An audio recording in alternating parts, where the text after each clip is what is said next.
Thank you. Thank you so much for being here with us today. Thanks for taking the time to travel through. Why don't we get started, maybe that each of us maybe tell you your name, a little bit about yourself and the local CAB that you each work with. Do you want to? So I'm Heather Knowles. I'm Chief Officer at Kincardine and Mearns Citizens Advice Bureau. So that's in the town of Stonehaven, just south of Aberdeen. So we cover the whole of Kincardine and Mearns, which we have a main town of Stonehaven, and we have like a couple of other smaller towns and villages and a lot of a rural population. Hi, yeah, I'm Liz Willis and I'm the manager at Parkhead CAB and we're based in the East End of Glasgow. We cover Parkhead and the area surrounding that. We're right on the Gallagate with our main office, and then we've got a lot of outreaches. We've also got work in Barlinnie Prison, and I've been there around about 7 years, but in welfare rights about 30 years plus. Lots of experience. I'm sure we'll get to chat and already starting to think about the differences between your CAB, Liz, and yours, Heather, and hopefully we'll kind of get to that as the conversation. And last but not least, I'm Joe McCormack. I'm the Chief Officer at West Dunbartonshire CAB. I've been there for 30 years now, seen immense changes, impacting not just on the CAB service itself, but the struggles that local people have. We cover Clydebank and Alexandria and Dumbarton, and that whole area was at one time an industrial giant. It was recognised the world over, Clydeside. That's all gone. And I think we see the impact of that every day at the CAB. Lots of richness that I'm sure we're going to get to hear a bit about as the conversation goes on.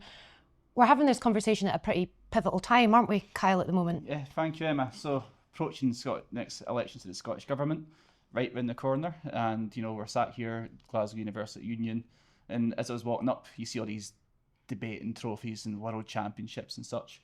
But we're not here to debate. We're here to talk, real life issues, the issues that people come to bureaus with.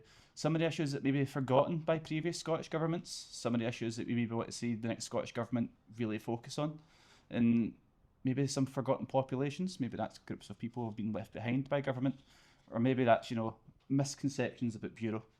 I mean, for me, I done my induction actually in Parkhead CAB in 2019. It was a real eye opener. You grow up in the East End of Glasgow and you hear about the bureau, you hear about the stories, but you never really see it until you go there. And it was magical. It's local advice delivered by local people, and that's what we're all about. And you've got it in the high streets of wherever your bureaus may be. You've also got it in the outreaches of communities that have often been forgotten about. So one question I do want to ask you guys is, what do you think is the biggest misconception that people have about Citizens Advice Bureau?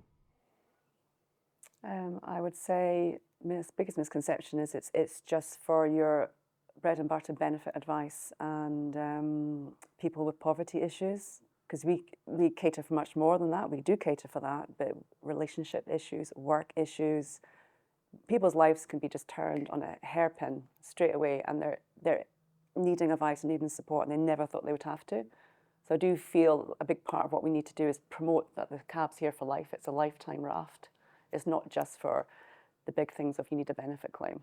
Yeah, I think I would echo that. I think a lot of people think that we are just for that area, and they don't realise the whole gamut of things that we do. And we've got volunteers, we deal with employability stuff, we're training people up. We get so many different inquiries in, and you don't need us till you need us sometimes. I think that's a big thing, and I think a lot of people don't realise that we're a charity, and that we've got a whole cocktail of funding that comes in. And some people don't realise that all the different people that work in a CAB and all the different work that we do. I think, I would definitely echo some of that.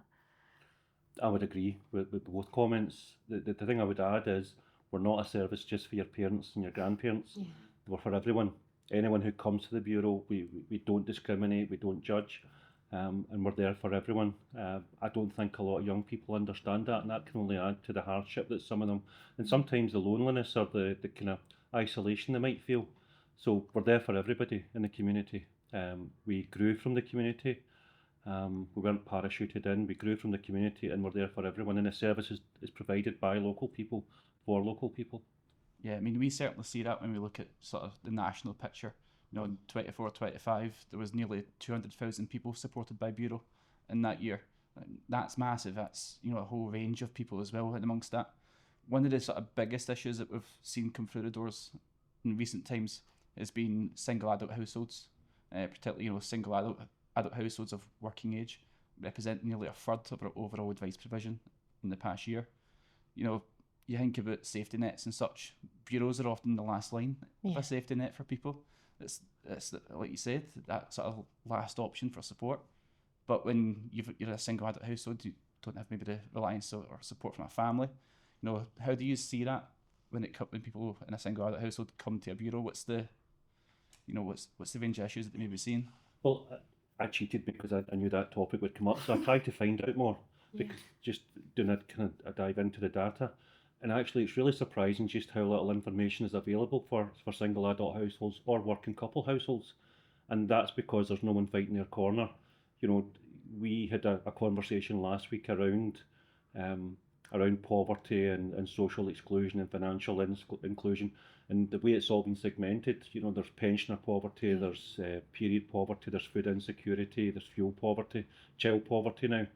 But actually, a large percentage of the population doesn't have anyone fighting their corner for them. They don't feel, they feel abandoned, they feel neglected, and I think that's one of the saddest parts of the way in which the focus has been placed in recent years on very particular and very important elements of poverty, fuel poverty, child poverty. But there's a whole group in there, and I've heard politicians talking about council tax rises and rent rises, and they talk about how there's some protection for folk there, but for working families and for single adult households, they will have to find that extra. If council tax is up 8% and rent's up 7%, and that's kind of an average across Scotland, that's 15% they're going to have to find, and they're already struggling because outside the public sector, salaries and wages aren't keeping pace with inflation. So there's a real challenge there, and they have no one arguing their corner.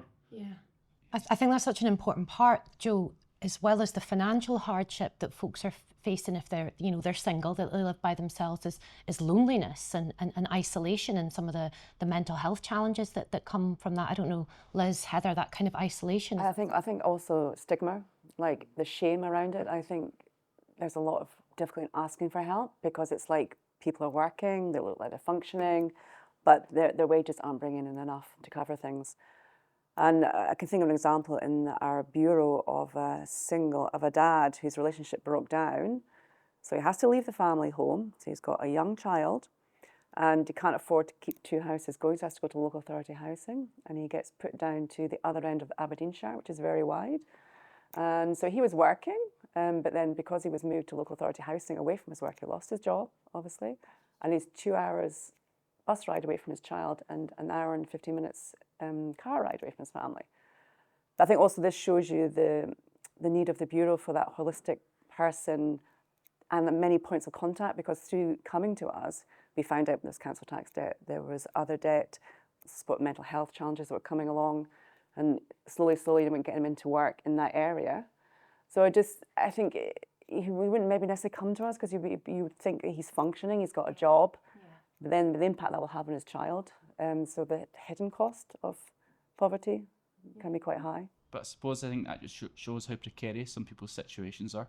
Like, you could be sailing on steady as it goes, and then one moment in your life's turned upside down, and it's difficult to navigate that by yourself. I mean, I imagine there'll be a lot of people in Scotland that are thankful for the existence of their local bureau. Like, if it used existing, they wouldn't have got that support, because it's very isolating. Like, whenever you're trying to navigate something difficult, but knowing that you've got someone right there who can help you through it and empower you to get through it, that's one of the best things that I've seen since working here for the past 6 years. I think that is one of the issues. So it's like, where's the backup for people like that? You know, the Scottish Welfare Fund is there, but it's quite limited. It's for certain circumstances and things like that. If you don't have, you're not able to save because you're absolutely on the breadline. And we see it all the time when people come in with debts, is we do their income and expenditure. We look at things, that can you cut back on anything? And it's so tight already. People are like, oh, they should just be taught to budget. They're the best budgeters around because they've had to be.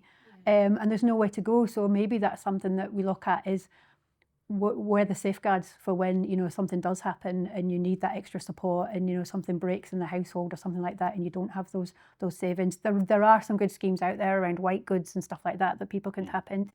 But if you don't have that family backup, if you're on your own, kids that come out of care, they have a bit of support for a while from social work and other things, but once they're hitting late 20s, early 30s, there's no family support there that they could rely on in a crisis. And I think that makes people really lonely and go down that spiral of mental health difficulties and stuff. And I think it's that part, those kind of single households and stuff. And like you're saying, if a family has broken up, and quite rightly, Scottish Government focus on children and families, but if you're the person taking the children just at the weekend, but all your income is for one person, then how do you, give them a treat or, take them to something to go and enjoy some time, family time, exactly. There's no scope with that. Yeah, we say that we're a network that delivers advice that changes lives, and it's true. And I'm sure there are examples that you can think about, of clients or families, individuals, people that your bureau is connected with. I don't know if there's any examples you can think of at all. You're exactly right. We had one last year, and it was a 2-page letter that the client wrote saying how much the advisors had literally saved her life. She came in with debts and stuff, mental health issues, and it was, it was a bit of a tearjerker, cheesy as it sounds, and it was absolutely 100% heartfelt. If you had not been there, I would have taken my life. Your advisors were amazing. They never gave up on me. I think that's one of the things that we find. If someone phones the helpline and stuff and then disappears, but this client, we kept almost not exactly harassing her, but like going back to her and going, how are you doing? Are you okay? And if they don't turn up to an appointment, sometimes you don't write them off. You go, okay, they're struggling. I can tell they're struggling. We'll keep trying them. And we always say to our staff, oh, if not turned up again for that appointment, we'll keep at them, that client. And I think she was so grateful that we hadn't given up on her. And that came across in that letter. It really, heartfelt. I think one of the biggest changes I've seen, we still call ourselves a Citizens Advice Bureau, but actually very few folk now phone only for advice. Most people are looking for some sort of assistance. They're looking for help to navigate challenging circumstances.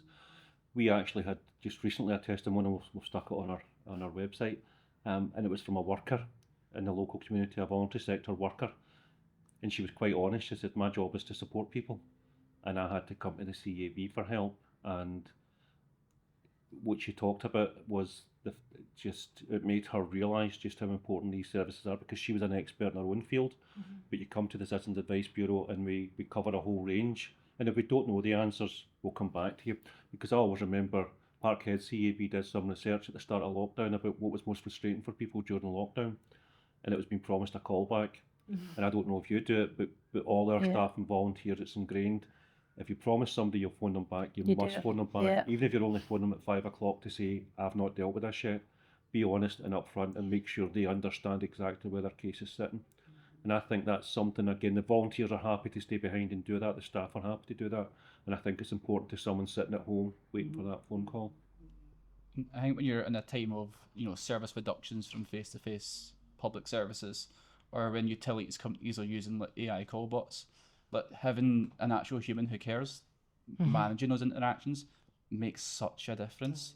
Can it be replaced and it can't be replicated by anything else? Like what that's doing for people is, like you're saying, promising a callback sounds like a wee minor thing, but if you're in a position of crisis, just having that reassurance that somebody's there fighting your corner will be as powerful as it can be. It's building up that relationship, isn't it? Because it's the classic one, and I remember being an advisor way back, and a client will come in and they'll maybe ask for a benefit check or something, and you're kind of starting to twig there's something behind that, and quite often it's debt. They're trying to find, how can I increase my income to get out of this debt situation? And it's only by being face to face and chatting to them and them gradually trusting you, and it might not even be the first appointment, it might be the second appointment, that they suddenly go, actually, bleh, and then they come in, and it used to be the old days where they came in literally with a bag of letters that they hadn't, they've been starting to not open because they were so scared, and you were going through them all with that client, and it was only because you had that face-to-face relationship that they went, wait a minute, you're a real person, I can trust you and I can tell you this stuff. That makes me come back to your point, Heather, about breaking down the stigma, because you've got someone who sat there willing to draw alongside you to listen and help people to feel like maybe it's not me, it's not just me that's kind of struggling. I imagine stigma in rural communities is particularly profound. Yeah, I would say so, because it's that everyone knows everyone kind of thing, and it's a stigma to ask for help. And it's quite easy to kind of take it for granted that help's here. When you work in the system, and you can move people along because you've got that knowledge, you can kind of forget how hard it is for people to ask for help. I had an example that we did a community event, and I was putting up the banner, and this lady was chatting to me. I thought, just shooting the breeze, chatting, blah, blah, blah, blah. The event came to an end, packing up, and she came at the end, and she was in tears, and she said, I've been plucking up courage all afternoon to come and talk to you. And she was like, she started to talk about her situation, and I was like, you know, we're here, you can come in, there's an appointment, but she wasn't yet ready. Yeah. But you kind of forget how hard it is for people to open up. Now, this lady's in the community, she's got business, blah, blah, blah, blah, but her home situation is, as it is for many people, she's got 2 adult children with disabilities, one's highly suicidal, she's on her own with it all, but she'll not disclose that in the community because that's not the place. So it was always a recognition how hard it is for people to ask for help, and you've got to be really, make sure that you're that safe space, which we are, but never to lose that awareness that it can be difficult. Yeah, and that's like reaching out with the outreaches and stuff, so that you know, we work there all day, like maybe in the office space on the main street, and you're like, oh, people just come in, but actually can be really hard. So all of us look at like, all right, where can we go in the community then? Yeah. What groups can we go to? What outreaches? The recovery cafes, churches, all different places, groups, because you're like, we need to show that we are this friendly face. So you might even just like that, just go and do a chat or an event, you know, and then people go, oh, wait a minute, they're all right, actually. I think I can trust them. I think I can talk to them. And it's not that we're not saying that digital doesn't have a place and helplines don't have a place. They absolutely do. But for some people and a lot of people, no, they still need that face-to-face contact, and they're vulnerable and they need to be able to trust. And I think you're right, it's planting those seeds, isn't it? You don't know where that's ever going to go. Like we, for example, we're in the drop-in at Stonehaven Community Living Rooms, which is a great concept of living rooms all around the world that's been set up, and no one there was making appointments with us, no one. So we take one of them, we've got one of our lovely staff team going, she's very gregarious, people love her, and they're now flocking to the doors, you know, because it's Juliana, because they know Juliana, and they trust Juliana, and Julie's part of the CAB, so they trust the CAB. And that's really made our work really great. Yeah, I mean, we give it, you know, the right sort of big props to the fact that the Bureau across Scotland have got, what is it, I think nearly 300 locations across all of Scotland. Yeah. That as a number just sounds like a big number, but it's the where. Bureaus go to where people are and where people need Bureau. When I speak to bureaus that are, you know, based up north, for example, it's like, oh, this outreach, this outreach, this outreach, this outreach. And I'm sat there like, this is so many, but it's vital because you think of the service reductions in those areas. If it's not the local bank branch closing, it's a local post office. And very often the last place that actually exists that's part of the community is the Bureau. Also local authority offices, like we, in our high street in Stonehaven, we used to have a local authority office, people could just drop in, see a person, Now it's, for the whole of Aberdeenshire, it's one location in Inverurie, which is like... Post-COVID, you know, during COVID everyone went, you know, retreated, and a lot of that hasn't come back because it's efficiency savings. But it hasn't been efficiency savings in the long run, because what you found out is that people haven't then got their problems resolved. You know, things like council tax and stuff, they used to be able to go in an office and say, well, this is what I've got, and they'd be, oh, let's go and have a look at your account, you know, we'll have a look, oh, right, actually, oh, no, you weren't working then, that's fine, we'll backdate that benefit, blah, blah. That's not happening now because they can't get through to people on the phones. And problems are growing. It's going to the third sector. Yeah, and situations are just getting worse for people because they're not able to access almost like that preventative kind of service to get something at the earliest opportunity, because we know the very deep power, and I think that's so often the role that CABs can play is stepping in situations both at the moment of crisis and also before things are getting really bad. I don't know if that's what you guys see.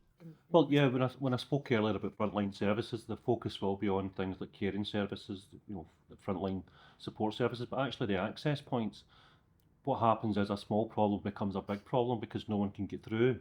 We're seeing more, exactly, you talked about council tax, housing offices, they've all kind of gone in, and it's very much they can only be contacted online or by telephone. For a lot of people that doesn't work, partly because it's difficult to get through. And quite often we deal with problems where months have passed and what could have been resolved fairly early on has become something much greater, and that's where we have to step in. It's a false economy. It's a false saving. And there's a lot of talk about, you know, let's be smart about this, let's be preventative, let's do that. I feel like it's gone back to the 90s again for us that have been long and weary. It's like back in the 90s, it was pendings, it was sheriff officers, it was madness. And then they kind of went, oh, wait a minute, actually, why are we paying all this money to sheriff officers and evictions and stuff at this end? Let's do the preventative stuff and get to people before it gets to crisis. And I feel like we've gone full circle and we're going back to that crisis point again because we've taken away the investment in the how you contact us, the preventative stuff, things like that, which is disappointing. So I guess that could be a message, can we please have a look at this again, because we've tried to measure efficiency savings, but it isn't working. And there could be a misconception that young people are really good with stuff like that. Well, they're very good on certain things, but then actually doing application forms or having to deal with other stuff or certain things online is much more difficult, and being fed sometimes the wrong information. Doing AI, not realising that's English law, or that doesn't actually apply to me because you've just put in a question and it flings out whatever it thinks. Totally. And if family can't afford to have broadband in the house or access Wi-Fi, they might be skilled, but then just might not have There's the some access. amazing tech things out there, don't get me wrong. Like we use amazing tech and it's brilliant, but there's also that downside where it doesn't quite work, and then you have to have some sort of backup. It all culminates into that one issue in terms of digital exclusion. Is it skills? Is it affordability? Is it connectivity, in the sense of the broadband connection is just so poor? I can think of more than a dozen places in the Highlands that you don't have a single bit of mobile signal. And we had a really beautiful story. It's not really beautiful, but it shows the length and breadth of an advisor. This is actually from the Western Isles. It was helping someone submit an update to their Universal Credit journal, quite close to the deadline, but they were not getting any signal at all on the island. And they're just driving them about. Wow. Client in the car, advisor driving, clients just try to refresh the page so that they can meet the journal deadline so that they don't get sanctioned. But how lovely is that, isn't it? Yeah. 2 hours of just doing that. 2 hours. Yeah. 2 hours. And It's probably not on the job description of an advisor, is it? Absolutely. Willingness I drove to. around. What were you doing for 2 hours? I was Yeah. driving around with a But I client bet you've trying to all get a got signal. stories like that, though, of just the absolute above and beyond that folk are willing to do. I remember when I was trying to sign on at Universal Credit, I was looking at it like, it's so overwhelming. Fresh out of university, looking for jobs, I was like, may as well, rent's expensive. And I found it challenging. It's real understandable that then you think of Blue Badge, paying your council tax online, warm home discount, all these things that are the online essentials that are often forgotten about because that's the only way you can actually access them. And when we look at digital exclusion within the network in Scotland, it is always about those access points and the lack of face-to-face access points, or the lack of just being able to phone your local authority and say, can I get this? And a person picks up, Well, we do talk about digital and call centres as though they're a solution. They're only a solution if there's people at the other end to handle the inquiry or handle the complaint. And that's where I think people very often get frustrated. All our staff and volunteers understand that our role is to empower people and let people make the choice and by giving them their options. That only works if when they try to take control of their situation, they can actually get an answer. So we're empowering people, trying to empower people, but the infrastructure is disenfranchising them almost. That's where people feel neglected. They give up, and then we're left a few months later to our staff and volunteers to try and pick that up again. In the meantime, someone may have lost, maybe going without heating, for example. But I know, Joe, Liz, there's been some particular projects, some particular groups of folks you've been working with. So love to hear, Joe, a bit about the work you've been doing in West Dunbarton with young people. I've had the privilege of being ever so slightly involved in the Our Voices, Our Stories project, which I guess at its heart is a project that's all about empowering and equipping young people to talk about poverty-related stigma. And we'd just love to hear a bit about what that project's been doing in the community for you guys. First of all, I have to give credit to Parkhead CAB because it emanated from Jill and from Liz at Parkhead CAB. That's one of the reasons the project's developed. Our interest as a CAB was, as I mentioned earlier, that young people tend not to see the CAB services being for them. So we were looking at ways, how could we engage with young people and get at them before their views maybe become entrenched, before they meet the kind of harsh realities of life beyond school. And so we had this project, and you were talking, Emma, about how inspirational it is. Folk saw the end result, but actually the bit I'm most proud of is first of all, getting into the classroom and talking to a group of S1 pupils, 12, 13 years old, and asking them to create the characters, talking to them about empathy and inclusion and kindness and how that can be important, along with community spirit. We talked to them about how their aunts and uncles would be involved in setting up local community organisations, their neighbours maybe, family, friends. But they created cartoon characters, and those characters told the stories about food insecurity about eviction, about financial hardship, about alcoholism, about depression. The end result, the output was this really great comic book. The kids had a great time producing, we had a great time working with them. But they were telling stories, and they clearly have an awareness. And where I think the project's been successful is a number of national organisations have come back to us, because we're only a small bureau and a small authority. But national organisations came back to us, and what some of them were saying was, we were the first people that they knew who were actually talking to young people about their experience of child poverty, their lived experience.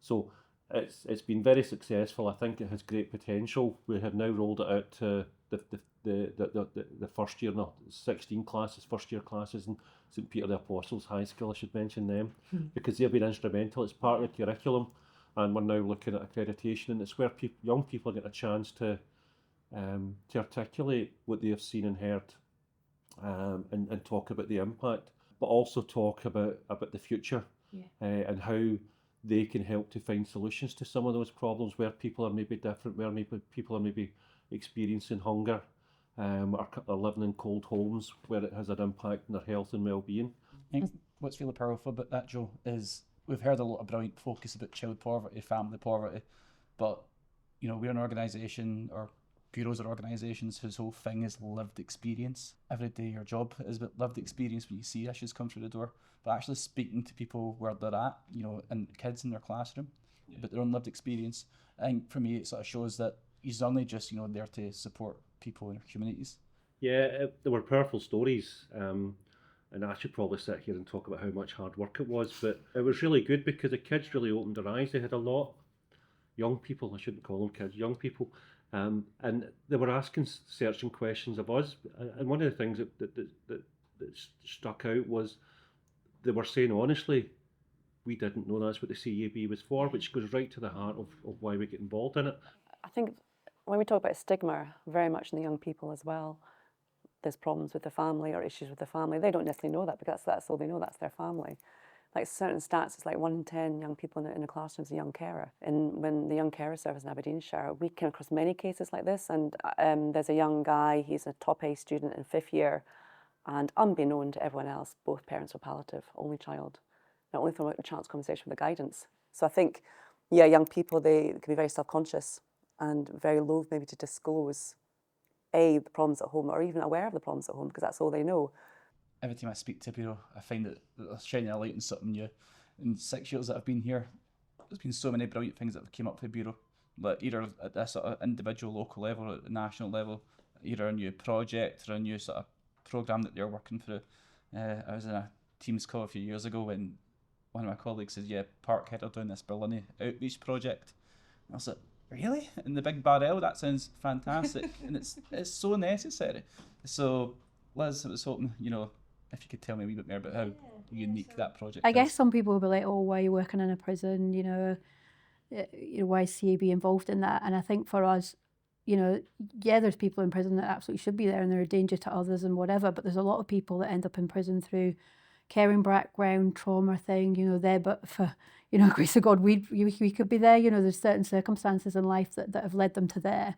And we do see that. And our work is twofold. We've got the advice side, which is giving them advice, but we've also got a peer mentoring side, which is showing them, a different way and to share advice and information. What we were finding when we were going in was a lot of these guys were going in for short sentences and stuff, or remand or whatever, and they were losing their homes. And the reason they were losing their homes was because they weren't getting good advice about how do you sustain your tenancy while you're in prison for a while.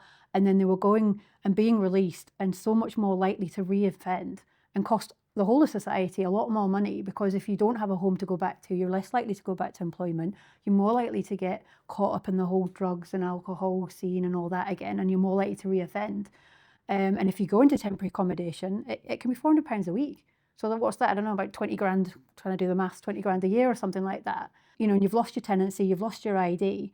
So we were going in there and giving advice and going, no, that's fine. You can get a run-on of a bit of your rent being paid. You can stop your payments to this, that and the other. And then trying to give that information. But because there's thousands, literally, in Barlinnie, you can only get to so many with that advice. So then we started to think, well, how can we make that reach better? So then we started a peer mentoring program, which was other prisoners being able to come and tell us what they needed to know. So we had an idea about what they needed to know, but the prisoners themselves were able to say, well, actually, I need to know this, I need to know that, and then creating information that they could share. And there's the radio, the barbed wireless radio thing in prisons. There was a screen presentation thing that were in their cells, which had very little information on. It was quite hard to read. So we got the guys working on, right, well, what do you need to know? You know, Samaritans, other things that they might need while they're in prison. Things, even little things like banking. So you've got a family back on the outside, and how do you get bills paid? And how do you get access to your bank account to pay the bills? And there was even issues around that and trying to access your bank account from prison, you know, legitimately.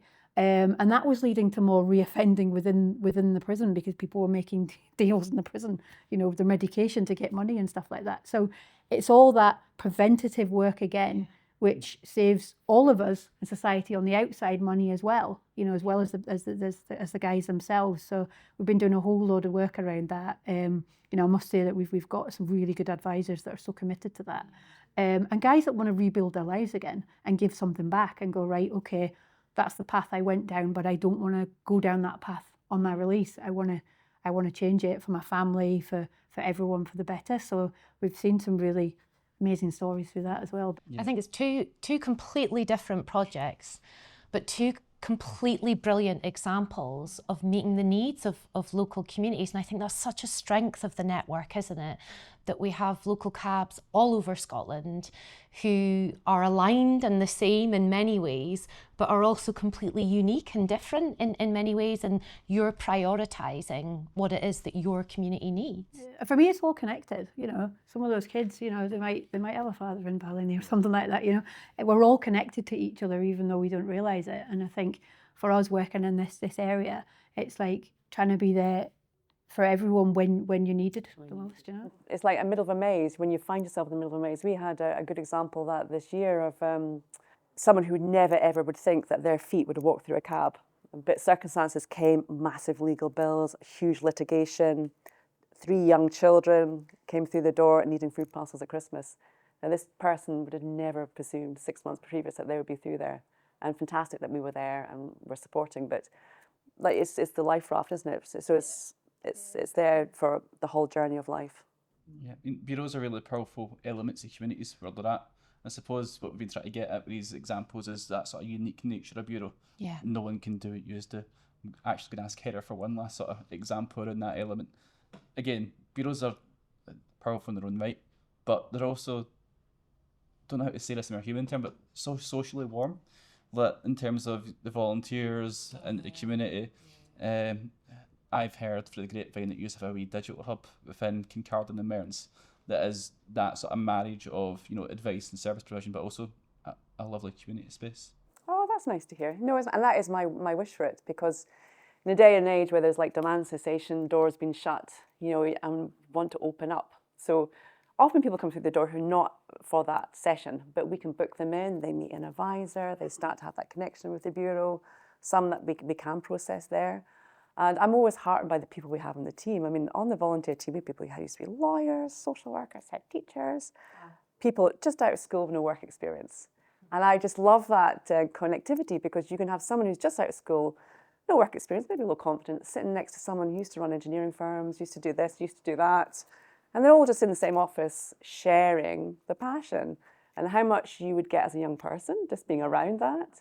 It's I just so heartened. It's so amazing. Yeah. It's that reminder, I think, that on a number of occasions you've all been speaking, you've reminded me about how much either your local CABs or the places where you do the outreach are places of hope, where you're showing up, where you're showing kindness and compassion, a listening ear, a friendly face, and it's just providing those places of hope for people at a time when hope can often be in quite short demand. I guess we've heard so much about the incredible and essential work that you and your teams and all of the CABs do in Scotland, and the sorts of things that you're describing, they're not happening by accident.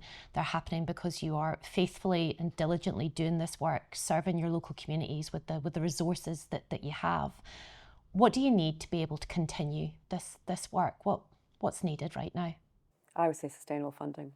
It's not not a nice position to be in when you're on precarious funding. You know, you've got commitment to your staff, commitment to the Bureau, commitment to your community. And if every year you're thinking about having to make that fantastic person redundant, and you cannot buy that level of skill and knowledge, like just to be around the Bureau, what people pick up, and the idea of like losing them to start afresh, it's not a nice position to be in. So I think sustainable funding would be my ask. Yeah, I think people have no clue that we get funding of like 1 year, maybe 2 year, that every year we're looking towards the next year and going, oh my God, I've got this massive deficit of like, you know, thousands of pounds. How am I going to fill those gaps? You know, and that jigsaw of you, when you look at your budget and there's a jigsaw like that, you're like, I could lose that staff member that I've taken 3 years to train up, or I could use that person. And just that sustainable funding, and everybody in the third sector talks about it, but why are we only being offered 1 or 2 years? Why are we not getting offered 5 years, 10 years? You know, we're a proven service. We do so much on training and quality and stuff. Some certainty as to what the next few years would look like would certainly help, because we have committed staff, absolutely committed staff, and committed volunteers. They just need to know, and then we can tell the people who use the service, we can offer the reassurance to them. I think that's where so many people feel neglected and abandoned and isolated, is they don't know what's happening next. The volatility, the uncertainty must, because you see it when you go onto to social media, and you know, organisations, we were at risk of being defunded. Other bureau in other parts of the country are the same, and you see the people who've used the service, you see their fears, their hopes for the service. We've been around for a long time. It would be nice to know the people who make the decisions will recognise that. I heard someone talking once about, you go into bookshops and you see aisles and aisles of self-help books, but no books about helping others, because there's no money in it. There's no money in helping others. It's a wee bit worrying if our civic leaders don't see that, the people, the policy makers at Scottish Government, at UK Government level, don't see the value that helping others can bring to communities. So I think we need to acknowledge where we have seen progress, but keep our aspiration high for the progress that we yet to see. And I think that's the opportunity, I guess, we have with the elections, with the next Scottish Government coming in. And I probably want to bring us into land and to ask you about, do you have any asks for this next Scottish Government, thinking about everything we've been discussing today, or the issues that you know in your communities? What would you ask this next Scottish Government to be prioritising? I guess the stuff for me, it would be the stuff I talked about earlier, about looking at the preventative side of things, like how we make savings on being smart about funding things at the preventative end. So the stuff, you know, that we've talked about today around funding projects and organisations that can stop things happening down the line, the evictions, or, you know, the homelessness and stuff like that. It's being smarter and getting all our amazing analysts and statisticians to look at that kind of thing. That would be it for me. I think it's great that through the child poverty legislation, the Scottish Government have focused very much on families, but there are sections of the community there. There was a time when older people were a priority group, and that seems to have dissipated in some way. It doesn't seem to be the case any longer. I might be wrong in saying that, but that's my experience. The focus on families is great, but there are other groups out there that we need to not neglect. We need to understand that they're facing challenges of their own, because let's not leave anyone behind, you know. And I think that's been the story. Let's make it meaningful. It's been the story of your cabs, that, you know, the cabs are there for everybody. There's nobody forgotten in your community, because your door is always open to anyone and everyone who needs that support. So let's build an infrastructure, a society around. And I think it's that understanding of realising that everybody struggles. And we've seen a lot of things recently in the press and stuff of people blaming other people, you know, people that are struggling themselves blaming other people that are struggling. And it's like, why are you blaming other people that are struggling? They're in the same situation as you in a different way. You know, try and help change it. So come and volunteer at a CAB, or try and lobby the Scottish Government to change things. Don't go down this whole blame route. Yeah, I think that's quite worrying. I think as we come up to election, we'll see a lot of intolerant language, and some of that is because people do feel that they've been neglected, they've been abandoned, and other people are being looked after. You know, we have to focus on the kindness and the compassion and the empathy that we see, not just within the CAB service, but across the whole voluntary sector. And I would like to think among society generally, but the working class does have a habit of turning in itself. and I think I would like to see some leadership that would help us avoid that in the future. Listen, I think we could probably talk for hours, but we will not keep our viewers watching us kind of 4 hours. Joe, Liz, Heather, thank you so much. It's been such a rich conversation. Very powerful, thank you. Nearly carried a few times. Yeah, it was class. Absolutely. Thank you for your time, for your insight. It's been an absolute joy to chat to you today. Thank you. For giving us this opportunity as well. Yeah, Again. Cheers, guys. Thank you.